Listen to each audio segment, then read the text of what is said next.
वो एलार्सा के संघर्षों की देन है।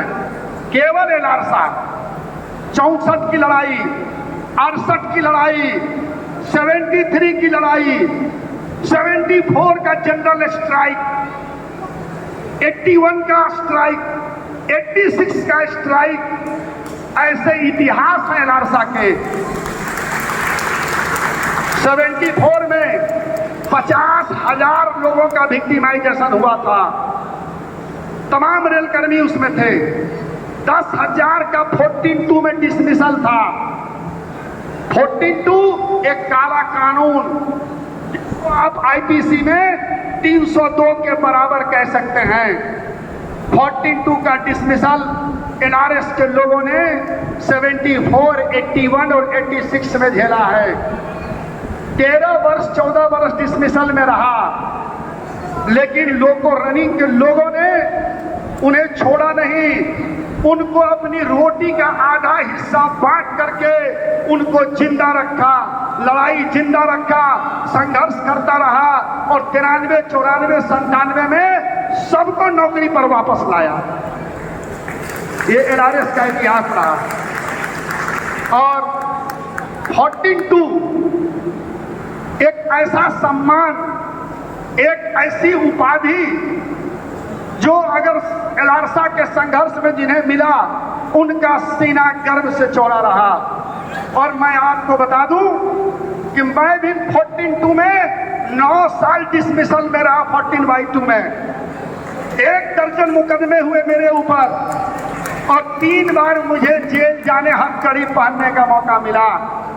लेकिन आज मैं आपके बीच इतने संघर्षों के बाद पूरे ताकत और हौसले के साथ इसलिए खड़ा हूं कि एलार्सा की सेना और एलार्सा का झंडा और एलार्सा के ये महापुरुष लोगों ने मेरी परवरिश की है। लोको रनिंग स्टाफ ने मेरी परवरिश की है। एलार्सा के लोग जाति, धर्म और भाषा का भेदभाव नहीं करते हैं। एलार्सा करने वाले लोग कोई बैकवर्ड फॉरवर्ड, हिंदू मुस्लिम सिख ईसाई कोई फर्क नहीं है। एलार्सा इस तमाम हिंदुस्तानी, तमाम रनिंग कर्मी उसका एक संगठन है जो अपनी लड़ाई से न केवल लोको स्टाफ का बल्कि दूसरे रेल कर्मचारियों का भी भला किया है। एनआरएस के आंदोलन से उनका भी वेतन भत्ता और उनके भी हालात सुधरे हैं। हमें नोटोरियस कहा जाता है, हमें एक रूप में लड़ाकू, एग्रेसिव और यूं कहें तो हमें आतंकवादी कहा जाता है। यानी सच बोलना अगर गुनाह है तो हम भी बागी हैं, तो हम लोग बागी हैं। सच बोलते हैं, ईमानदारी से रेल चलाते हैं। 3 डायरेक्शन में काम किया मैंने भी, स्टीम, डीजल और अभी इलेक्ट्रिक। 3 डिग्री है मेरे पास। और ये हुनर आज 50 डिग्री के तापमान में, आंधी या तूफान में, चिलचिलाती धूप हो या हाड़ का बात हो, तो 30-140 तक गाड़ी को लेकर के हजारों यात्रियों को मंजिल तक पहुंचाने का काम 2 व्यक्ति इंजन में करता है और हजारों लोग सोए रहते हैं। ये 2 व्यक्ति के कंधों पर पूरे भारत के रेल यात्रियों का भरोसा होता है। हम अपने सांसों के अंतिम क्षण तक और अपने खून के अंतिम कतरे तक दुर्घटना को बचाने का काम करते हैं, प्राणों की आहुति देते हैं और हम जानबूझ करके कोई गलती नहीं करते हैं ताकि किसी की जिंदगी खतरे में पड़ जाए। इसलिए जो रेलकर्मी हवाओं से लड़ता हो, मौसम से लड़ता हो, आंधी तूफान से लड़ता हो, अपने स्पीड से तूफान का मुंह मोड़ता हो, भला कौन सी ऐसी ताकत है, कौन सा ऐसा प्रशासन है, कौन सी ऐसी अदालत है जो हमारे संघर्ष को, हमारी आवाज को बंद कर दे। और कहते हैं कि जब तक भूखा इंसान रहेगा तब तक धरती पर तूफान रहेगा। जब तक प्रॉब्लम रहेगी संघर्ष होगा। हम सुविधा भोगी संगठन नहीं है, स्पेशल सीएल वाले नहीं हैं, पीएनएम वाले नहीं हैं। 74 के आंदोलन में, 73 के आंदोलन में लॉयल वर्कर जो प्रशासन के साथ हाथ मिला करके गद्दारी करके अपने बेटे की नौकरी लगवाया और हमारे लोग रिमूवल डिसमिसल में रहे, हम उनके वंशज नहीं हैं, उनका खून हमारे रगों में नहीं दौड़ता है। 74 में AIRF, उसके नेता जॉर्ज फर्नांडिस साहब, NCCRS के कन्वेनर जॉर्ज फर्नांडिस साहब, जब इंदिरा गांधी की सरकार ने, कांग्रेस की सरकार ने जब उसकी मान्यता सीज कर लिया तो 90 दिन, मात्र 9 दिन में उसने हथियार डाल दिया और कहा कि हम हड़ताल से वापस जाते हैं। लेकिन लोको रनिंग स्टाफ एसोसिएशन उन लोगों के साथ 22 दिनों तक आंदोलन में खड़ा रहा, 22 दिनों तक लड़ता रहा। मेरे दोस्त, आज वही एनआरसा का कारवां हम लोग लेकर चल रहे हैं। हमारे इसके धर पूरी जिंदगी कुर्बानी दी। MN प्रसाद पूरे हिंदुस्तान में लोको रनिंग कर्मचारियों के आंदोलन को जोड़ने का काम किया। इन लोगों ने इस एनआरसा को बहुत आगे तक ले गया। आज पढ़े लिखे नौजवान, BTech, MTech degree, diploma holder, LLB, ये सारे लोग आज हमारे बीच हैं।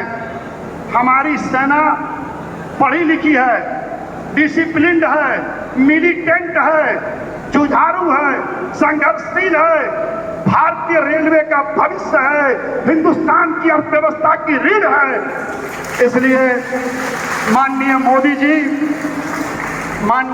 जी, माननीय अश्वनी वैष्णव जी, मैं आपको बता दूं कि लोको रनिंग कर्मचारी को इग्नोर करके, लोको रनिंग कर्मचारी का शोषण दमन करके आप अधिकारियों के बल पर और DA रूल और कंडक्ट रूल के दम पर, चार्जशीट और पनिशमेंट के दम पर सुरक्षित रेल नहीं चला सकते हो।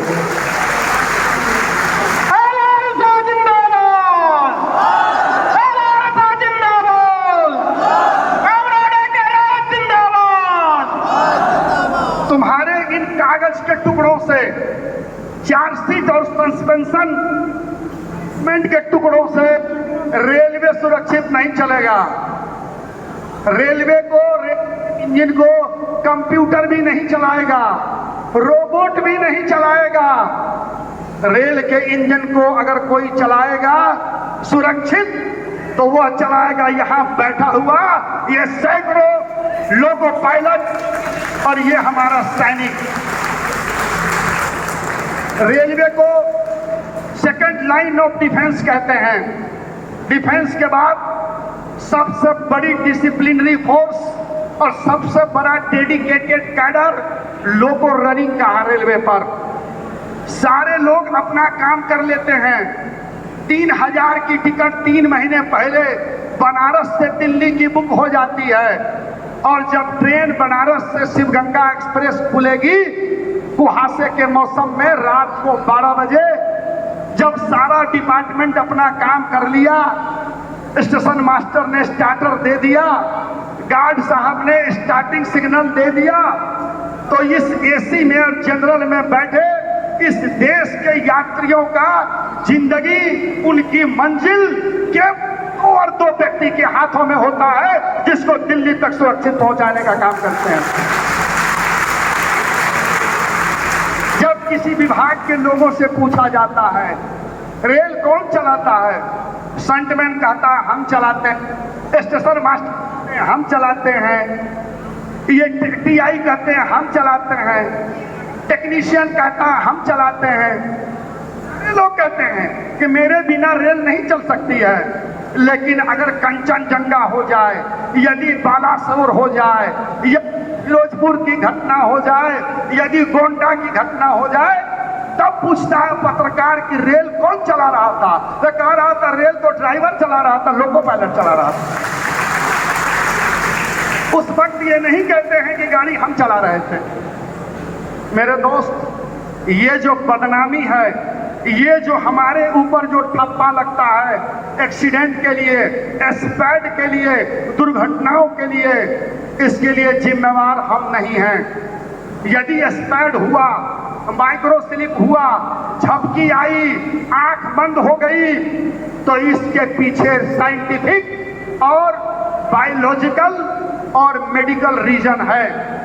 इसका एनालिसिस हमारे एलार्सा के विद्वान लोगों ने करके बताया है कि जब आप 12 और 14 घंटे duty at a straight signing on से 13 घंटे ड्यूटी कराओगे, तो बिलासपुर में जो सिंहपुर की घटना हुई, राजेश कुमार हमारा लोको पायलट मारा गया, इसके लिए कौन जिम्मेवार था? 13.5 घंटे वो मालगाड़ी चल रही थी, पावर कंट्रोलर क्या कर रहा था, टीएलसी क्या कर रहा था, सेक्शन कंट्रोलर क्या कर रहा था, स्टेशन मास्टर क्या कर रहा था? क्या उसको मालूम नहीं थी कि ये जो 13 घंटा 25 मिनट हुआ है, अरे हम आदमी हैं, इंसान है, रोबोट नहीं है, कंप्यूटर नहीं है अश्वनी जी और मोदी जी। झपकी लग गई, टक्कर हो गई, और अगर मेरी गलती से टक्कर हुई तो सबसे पहले तो हम मारे जाते हैं, हमारी मौत होती है, हमारे बाल बच्चे अनाथ होते हैं। क्यों हम जानबूझ करके अपनी जिंदगी को आग में झोंकेंगे? क्यों मौत को गले लगाएंगे? ये भी दर्द आपका ही दिया हुआ है। जब हीराकुंड एक्सप्रेस की दुर्घटना हुई थी ईस्ट कोस्ट रेलवे में 20 जनवरी 1917 को, और जब उसका लिंक डायग्राम चेक किया गया तो पाया गया नाइट का लिंक था, 6 रात्रि का। तो उस वक्त के मेंबर डायरेक्शन अश्वनी कुमार कपूर साहब ने 24 जनवरी 17 को लेटर जारी किया था कि मेल एक्सप्रेस या मालगाड़ी 2 नाइट कंटिन्यूस से ज्यादा ड्यूटी न लिया जाए और तीसरा नाइट ब्रेक किया जाए। ये लेटर मैंने रेल मंत्री जी को भी दिखाया, राहुल गांधी जी को भी दिखाया था। याद है ना, मैं वही राहुल गांधी का नकली लोको पायलट हूँ, फर्जी लोको पायलट जो रील दिल्ली में बनवा रहा था, मैं वही आदमी हूँ। और 6 महीने वो लेटर नहीं चला, और 7वें महीने उस लेटर को संशोधित करके 4 नाइट कर दिया, 2 से 4 नाइट कर दिया। जब कालिंदी एक्सप्रेस की दुर्घटना हुई थी एनसीआर में, प्रयागराज मंडल में, वह भी हुई थी जनवरी 17 में, उसमें यह पाया गया कि शॉर्ट लीव से लोको पायलट आया था और आउट आवर्स में ड्यूटी लगा दिया।